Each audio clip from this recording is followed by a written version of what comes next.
Coucou.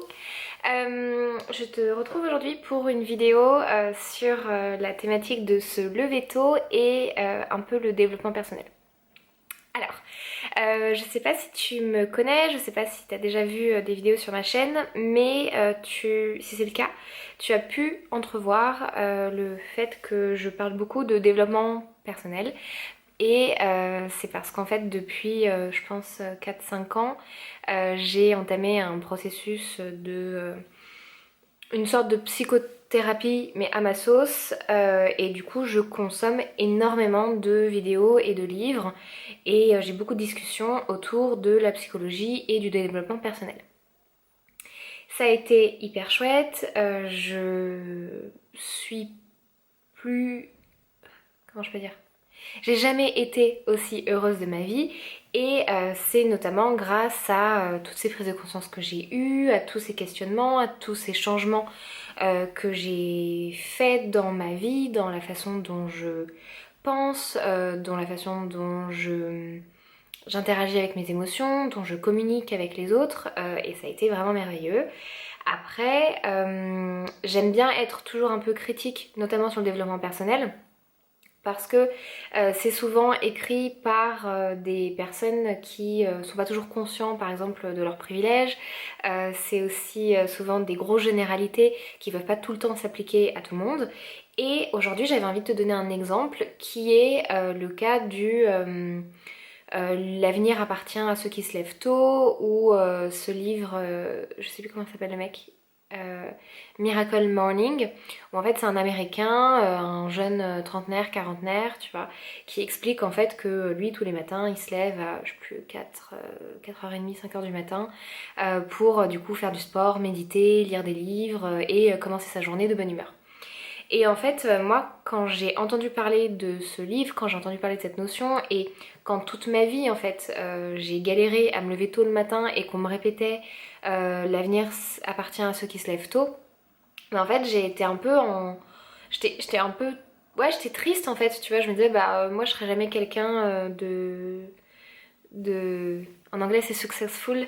Euh, je serai jamais quelqu'un qui réussit dans la vie parce que je suis incapable en fait de me réveiller tôt le matin et en plus même si je me réveille tôt ben en fait moi mon cerveau il est encore en train de faire dodo en fait et j'ai envie de t'expliquer comment je me suis quand même un petit peu comment j'ai en fait comment je me suis donné de la douceur à moi-même, comment j'ai accepté le fait que bon bah en fait je suis pas quelqu'un du matin et ça fait pas de moi quelqu'un qui a moins de valeur pour la société, ça fait pas de moi quelqu'un qui est moins précieux pour la société et ça fait pas de moi quelqu'un qui a moins de capacité en fait d'accomplir mes rêves et mes envies dans la vie, tu vois.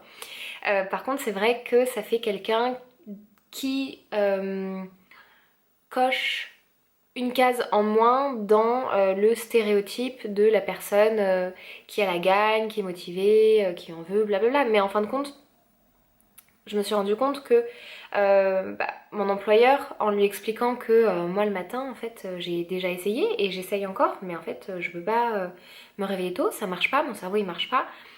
Mais en fait, avec un employeur qui est merveilleux, il faut aussi se le dire, mais en fait, voilà, j'ai pu lui prouver, j'ai pu le démontrer par d'autres moyens que j'étais une bosseuse, que j'avais des capacités pour réussir à mon poste et que je méritais ma place et qu'en fait, il pouvait avoir confiance en moi, même si je me pointe au taf à 11 heures en fait. Après, j'ai beaucoup de chance et de privilèges. Euh, mon plus grand privilège en fait c'est que je suis étudiante en thèse en biologie. Donc du coup j'ai enfin bientôt j'aurai un des niveaux de diplôme en fait les plus élevés que tu puisses avoir, qui est le doctorat, qui est un bac plus 8. Et on est quand même dans une société où les diplômes ça force le respect, ce que je trouve personnellement complètement débile parce qu'en fait ça dépend de quel diplôme et puis moi je connais des gens qui ont des thèses et très avec toute la bienveillance et tout le respect que je peux leur donner c'est pas des génies quoi, enfin tu vois ça ça montre juste, effectivement, je suis en train de le vivre, pour faire un doctorat, il faut avoir une grosse capacité de travail et il faut avoir une bonne capacité de mémorisation, de compréhension, tu vois. Mais en fait, c'est surtout une grosse capacité de travail, en fait, tu vois. Et effectivement, tout le monde ne l'a pas, mais les gens qui n'ont pas cette capacité mentale, en fait, ça fait pas pour autant des gens moins intelligents ou ayant moins de valeur, bien au contraire, en fait. Et donc ça, c'est mon premier privilège, c'est qu'en fait, j'ai moins à prouver que je suis quelqu'un de méritant parce que j'ai des diplômes et que dans nos sociétés, c'est perçu comme hyper positif. Je pense que je vivrais moins bien, j'aurais plus de mal à m'imposer en fait si j'étais dans une situation où par exemple j'avais juste le bac par exemple. C'est plus c'est c'est plus difficile je trouve, même si j'ai été dans la situation parce que j'ai été dans la situation où j'avais que mon bac, mais si tu veux j'admire encore plus les personnes qui sont dans ma position, qui s'affirment, qui ont la clarté d'esprit, le recul pour se rendre compte qu'en fait se lever tôt le matin c'est un code social qui est valorisé, mais en fait c'est pas si fondé que ça en fait, tu vois. Et surtout aujourd'hui, à notre ère, ça a pu être plus... en anglais c'est relevant. Bah, je l'ai pas le mot, c'est quoi le mot? Mince, t'as mis mon téléphone. Alors, Google Traduction. Alors déjà, c'est pas révélante en anglais, mais c'est relevant. La meuf qui essaye même pas de se la péter en anglais. Et le mot en français c'est pertinent. Ça a pu être pertinent je pense, et c'est pour ça que c'est resté un peu dans les, dans les idées, dans les stéréotypes des gens qui réussissent. Ça a pu être pertinent que effectivement les gens qui étaient...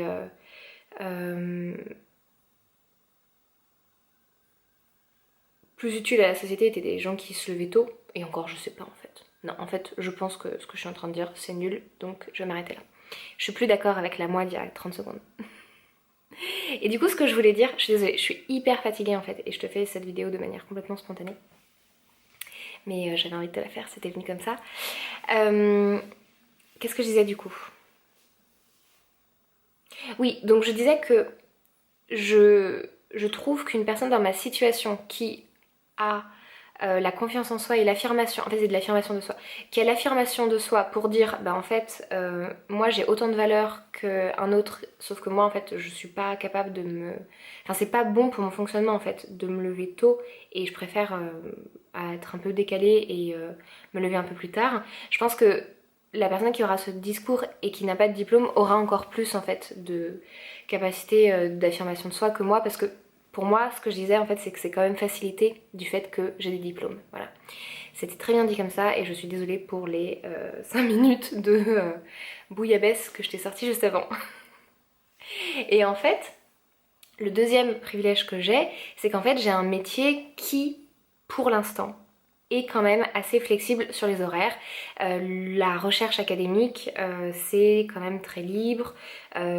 On n'a pas un patron, tu vois, qui va venir checker nos horaires. On n'a pas des horaires vraiment obligatoires, même si je serais quand même sûrement amenée à être prof et donc à donner des cours et donc parfois à devoir ponctuellement en fait venir donner un cours à 8h du mat'. Mais ça reste ponctuel et je sais que si c'est une fois par semaine, je suis capable de le faire en fait. Mais ce dont je me suis rendu compte en fait, c'est que j'ai essayé et j'essaye toujours un petit peu, en fait il y a toujours une partie de moi qui essaye, même si j'ai quand même bien lâché prise là-dessus. En fait moi j'entends très souvent, et je veux bien entendre que si t'es vraiment en bonne santé, si t'es bien, je sais pas, si tes chakras sont bien alignés, si ton métabolisme fonctionne super bien, en fait je veux bien entendre que je devrais être capable de me lever tôt, et ça serait peut-être mieux pour mon organisme de me lever tôt. Moi je sais que je suis beaucoup les principes de l'Ayurveda, qui est la médecine traditionnelle indienne, et ils le disent que c'est bon de se lever tôt parce que il y a aussi des heures où le matin c'est bien de méditer, notamment le matin tôt, je crois entre 5 et 7 heures du matin, parce que je sais pas, les énergies font que c'est bien pour ton cerveau. Ce que je veux bien croire avec d'autres mots, tu vois, avec le fait que bah, en fait le cerveau a aussi une chronobiologie, il a aussi des phases et du coup ça fait que ça peut être plus efficace de faire de la méditation entre 5h et 7h du matin que entre 11h et midi par exemple. Je veux bien entendre ça. Mais en fait, et après il y a aussi beaucoup de... j'avais vu passer des études qui disaient qu'effectivement on travaille mieux le matin, on est plus concentré le matin. Et il y a beaucoup de gens en fait qui me répètent ça et c'est vachement amplifié en fait par plein de médias et plein de personnes qui me transmettent ce message. Et donc du coup moi j'ai essayé et puis aussi pour être inclus dans la société, il y a un moment je suivais des cours et du coup il fallait que je me réveille tous les matins pour suivre des cours. Et en fait j'y arrivais pas, du coup je loupais les cours du matin et après je m'arrangeais tu vois pour rattraper et ça a fait que j'ai aussi développé des capacités d'adaptation qui sont plus grandes que quelqu'un qui aurait... Enfin que moi sans la pénibilité à me réveiller tout le matin en fait.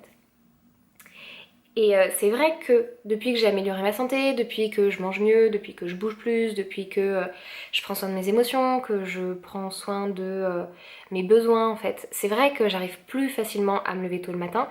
Et c'est vrai que l'exemple ultime pour moi, c'est en fait quand je passe du temps dans la nature, ça me fait un bien fou, je me relaxe, je dors hyper bien, je pense que vu que je suis dans la forêt, je m'oxygène hyper bien et c'est vrai que j'ai tendance à me lever plus tôt, j'ai tendance par moi-même en fait à me lever à 7h du matin. Mais en fait, si je suis dans un rythme de vie qui est pas optimal, en fait j'ai... Et ce qui arrive souvent en fait, parce que c'est la vie, parce que je suis étudiante en thèse et que j'ai aussi plein de moments qui sont stressants, j'ai des grosses deadlines, j'ai beaucoup de travail à faire, j'ai plein de projets à côté. Il y a des moments aussi, je sais pas, je me prends la tête avec mon mec, du coup je suis hyper triste et du coup ça me draine énergétiquement, tu vois, parce que la tristesse ça me... ou la colère, tu vois, ça me prend beaucoup d'énergie. La vie en fait fait que moi, dans mon mode de fonctionnement, en fait, ça me déstabilise vachement. Et du coup, en fait, si je me force, si je veux me réveiller en fait à 7h du matin, mais en fait, c'est une violence que je fais contre mon corps et ça marche pas. Donc du coup, en fait, j'ai arrêté. J'ai juste arrêté de mettre un réveil et maintenant, parce qu'en plus, plus je me mettais la pression pour me lever tôt, plus du coup ça me stressait et plus je faisais des insomnies et moins j'arrivais à me lever tôt. Donc en fait, il y a un moment, mais j'ai mis du temps, hein, j'ai mis 10 ans à lâcher le morceau quoi. Mais au bout de 10 ans, j'ai fait bon, on va arrêter. On va arrêter, ça suffit. Et on va arrêter de mettre un réveil le matin. Et en fait, au début, je me réveillais à 11h, 14h, enfin voilà, tu vois, en mode grasse mat. Et maintenant, la plupart du temps, j'ai continué à travailler, à améliorer ma santé, à améliorer mon bien-être mental, psychologique, émotionnel. Et en fait, maintenant, en général, je me réveille vers 9h du matin. Et le premier réflexe que j'ai eu, c'était ok, je me réveille à 9h du matin, donc du coup, bim bam boum, je commence ma journée et je suis au plus vite possible le matin au taf en fait. Donc en me réveillant à 9h, ça veut dire une heure après, je suis à 10h au taf. Et en fait, je me suis vite rendu compte que en fait mon cerveau, il n'était pas activé le matin. Et du coup, le temps que je passais au taf entre 10h et 13h, en fait c'était du temps où j'étais en mode chamallow, j'avais du mal, je travaillais pas très efficacement, il fallait vraiment que je me force, ça me saoulait, tu vois, je sentais que je pourrais être mieux ailleurs quoi. Et après du coup, je devenais plus efficace à partir de 13-14h et du coup, je devais rester assez tard au taf pour pouvoir faire tout le travail que je voulais faire. Donc j'allais rentrer vers 20h, 21h chez moi. Et après, du coup, j'allais me coucher tard. Et quand je me couche tard, déjà, j'ai pas le temps de faire... de prendre soin de moi, je sais pas, faire mes soins pour la peau, pour les cheveux, faire de la méditation, faire un peu de sport, tu vois, j'avais pas le temps. Et en plus, du coup, je me couchais tard, et du coup, plus je me couche tard, plus c'est difficile de me lever tôt. Et donc, du coup, je partais dans un cycle un peu non vertueux. Et je veux faire une parenthèse aussi pour les personnes qui me disent si tu veux te lever tôt, c'est pas compliqué, il suffit de te coucher tôt. En fait, moi, c'était plus compliqué que ça. J'avais vraiment des gros problèmes de rythme, sommeil, éveil. Et même si... En fait, il y a des moments où je pense que le stress jouait pas mal aussi sur la qualité de mon sommeil. Mais en fait, même si je m'endormais à 21h, mais en fait, j'allais pas me réveiller avant 10-11 heures. Donc j'allais faire en fait une plus grosse plage de sommeil. J'allais dormir plus longtemps, mais j'allais pas réussir pour autant à me lever plus tôt. Et après, parfois aussi, quand je me couchais tôt, donc je sais pas à 21h, 22h, mais en fait, je faisais des insomnies pendant la nuit. Et donc du coup, je me réveillais entre 1h et 4h du matin. Et donc du coup, bah, je me rendormais vers 5h du matin. Et ça faisait que, à nouveau, j'avais du mal à me lever le matin. Donc c'était pas si simple que ça dans mon cas. Et je suis persuadée que dans le cas de nombreuses personnes qui ont des problèmes à se lever le matin, c'est pas si simple que juste en fait se coucher tôt le soir. Mais c'est mon opinion personnelle. Et qu'est-ce que je voulais dire? Et du coup, en fait, depuis que j'arrive, donc je pense que ça fait à peu près... c'est pas longtemps, ça fait 6 mois. Depuis à peu près 6 mois, j'arrive à me lever généralement le matin vers 9h sans réveil. Et j'ai lâché en fait l'affaire avec le matin. Je sais que je suis pas du matin. Donc du coup, en fait, maintenant le matin, je fais des choses pour moi qui me demandent pas trop de concentration, qui me demandent pas trop de réfléchir, qui me demandent pas de me motiver, tu vois, et de me pousser pour faire un truc qui est pas forcément agréable. Donc je fais que des choses que je trouve agréables, qui me plaisent. Donc du coup, maintenant le matin quand je me réveille, donc vers 8h, 9h, en fait je prends mon temps, je traîne un peu au lit, alors que tout le monde dit que c'est super mauvais, mais moi j'adore traîner au lit, donc je traîne au lit. Ensuite je fais une petite méditation, parfois, pas tous les jours. Parfois j'aime bien me masturber, ça me motive pas mal à me lever le matin. Ensuite, je fais des étirements, je fais un simulacre de yoga, tu vois, où je réveille mon corps, je m'étire.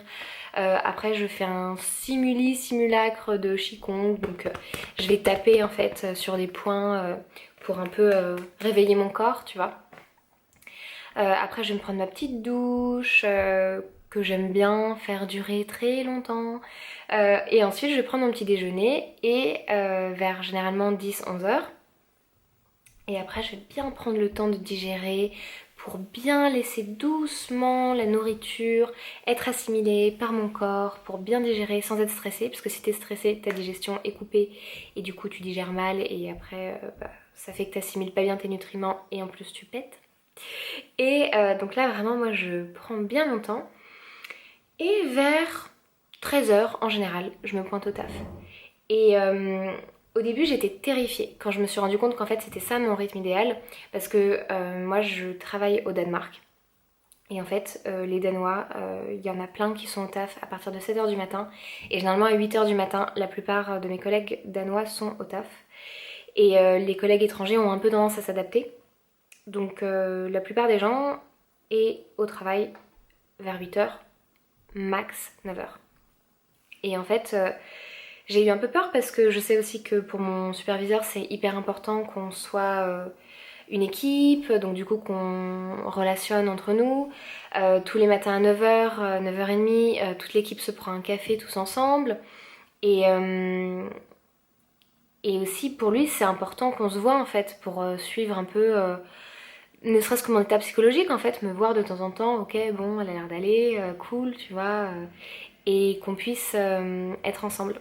Et en fait, moi je me suis rendu compte que le café du matin, en fait moi j'y arrive pas. En plus c'est un moment social où j'ai vraiment du mal à être présente, même s'il était 18h, tu vois. C'est des genres d'interactions sociales qui me mettent assez mal à l'aise en fait. Ces interactions où on est en groupe, où on a des petites conversations un peu bateau, tu vois. Moi j'ai hyper de mal à faire ça. Je préfère les conversations à 2-3, tu vois, où on peut aller plus profondément sur des sujets, où on peut vraiment creuser un truc. Et, et en plus, de toute façon, ça me rendait malade. J'avais la nausée, j'étais pas bien, je me sentais... après, de toute façon, toute la matinée, je perdais mon temps. Au lieu de prendre soin de moi, je faisais juste acte de présence, mais au final, c'était pas non plus très utile. Enfin, tu vois, ça servait vraiment à rien. Et donc, du coup, je suis allée voir mon superviseur et je lui ai dit, écoute, qui est vraiment génial, c'est le meilleur superviseur du monde. Et il m'a dit, non, mais pas de souci, écoute, moi, je vois bien que tu as fait des efforts, je vois bien que tu n'y arrives pas, bah écoute, il n'y a pas de souci. Essaye de venir tous les jours au moins vers 13h, comme ça bah, on peut essayer de se voir. Mais écoute, si t'arrives pas à t'adapter, fais ce qui est au mieux pour toi quoi. Waouh! Waouh, waouh, waouh! Alors après, voilà, on est dans un contexte où c'est plus facile, mais quand même, je pense que c'est pas tous les superviseurs qui m'auraient dit ça, et je pense qu'il y a des superviseurs qui, pas méchamment, mais un peu bêtement, en fait, sans trop réfléchir plus loin, se seraient dit, bah non, écoute, tout le monde vient à 9h, tu bouges ton cul et tu viens à 9h en fait, tu vois, c'est pas si compliqué que ça. Et bah si en fait c'est compliqué, ça joue sur mon efficacité, sur ma productivité et mon bonheur en fait tout simplement parce que le sommeil c'est hyper important et moi je vois la différence quand je dors pas bien, bah en fait je suis déprimée, j'ai un manque de confiance en moi, j'ai plein de problèmes qui apparaissent et qui se résolvent juste en dormant bien à mon rythme. Voilà. Pour conclure, Miracle Morning, bah écoute, moi je suis hyper contente si ça rend des gens heureux, je vois tous les avantages et j'adorerais pouvoir en profiter. C'est pas tellement adapté pour moi, je suis pas capable de me réveiller à 5, 6, 7 heures du matin. Après, je me le suis quand même un peu appliqué à moi-même, où en fait, bah, du coup, j'ai la chance de pouvoir être flexible et d'avoir un travail qui me laisse la possibilité de suivre mon rythme. Et j'espère que j'aurai cette chance toute ma vie, mais c'est vrai que j'ai un peu peur, mais je trouverai des solutions pour m'adapter. Mais effectivement, c'est chouette le matin de se réveiller et je reprends petit à petit en fait goût au plaisir en fait du matin parce que pour moi avant le matin c'était toujours en fait un moment de torture, c'était toujours un moment où j'étais nauséeuse, j'étais à moitié réveillée, il fallait que j'essaye de me concentrer pour prendre ma douche, être prête, prendre mes affaires et partir et après dire bonjour à tout le monde, être un peu sociale le matin. Moi c'était vraiment très difficile pour moi. Et voilà, maintenant je suis dans ma petite bulle le matin, j'aime bien faire que des choses qui me plaisent et ça me motive à sortir de mon lit. Et bah, en fait, je suis plus heureuse, je suis tout aussi efficace dans mon travail et j'ai pas besoin de me lever à 5h du matin. Et en fait, moi du coup, ce que je fais, c'est que... C'est vrai que un des gros avantages que j'envie énormément avec le Miracle Morning, c'est que quand tu travailles à 5h du matin et que tu te pointes au travail à 6h du matin, c'est hyper calme, il n'y a pas beaucoup de monde, tu vois, c'est une ambiance qui est hyper propice à être dans ta bulle et à bosser. Mais en fait, moi j'ai ça, mais un peu à l'inverse le soir. En fait, les Danois, vu qu'ils reviennent très tôt le matin et qu'ils se font une petite pause déjeuner, qu'ils se font pas beaucoup de pauses en journée, ils ont tendance à partir vers 15-16 heures. À 16 heures, généralement, il n'y a plus personne au taf. Donc du coup, en fait, pour moi, c'est trop cool parce que j'arrive à 13 heures. De 13 heures à 16 heures, je peux vite fait sociabiliser un petit peu, très très légèrement avec mes collègues, que j'adore. Et bah, après 16 heures, généralement, en fait, j'ai le bureau pour moi et donc du coup...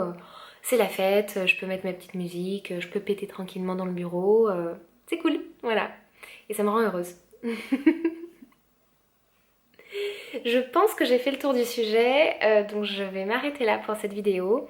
J'espère que ça t'a plu, j'espère que ça peut peut-être te décomplexer un petit peu si toi aussi t'es quelqu'un qui est vraiment pas du matin.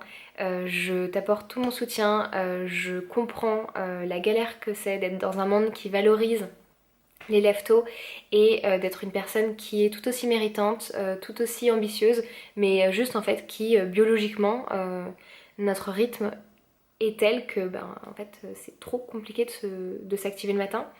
Je suis très très compatissante et désolée pour toutes ces personnes qui sont dans mon cas mais qui n'ont pas la possibilité d'écouter leur rythme de sommeil et qui sont quand même obligées pour plein de raisons, des enfants, un travail ou plein d'autres raisons qui sont obligées de quand même se lever tôt le matin alors que ça leur fait pas du tout du bien. Et j'espère vraiment que dans les prochaines années la société évoluera pour plus de flexibilité pour les employés et qu'on puisse en fait respecter, mais pour moi ça paraît une base en fait, qu'on puisse respecter notre rythme biologique en fait, qu'on puisse se réveiller quand on a assez dormi et je crois que j'avais entendu une étude récente qui disait que, je sais pas, je crois 70% des Français sont en manque chronique de sommeil et que ça a des graves conséquences sur notre santé. Enfin, je trouve ça horrible en fait, je trouve ça horrible qu'on doive mettre notre santé en danger pour un travail en fait. Et c'est tellement la réalité de plein de personnes que ça me rend vraiment triste. Voilà. Du coup on finit sur cette petite note triste, mais j'ai quand même l'espoir que la société, j'arrive pas à le dire, que la société changera et s'adaptera pour du mieux. Voilà, je t'embrasse fort et à bientôt.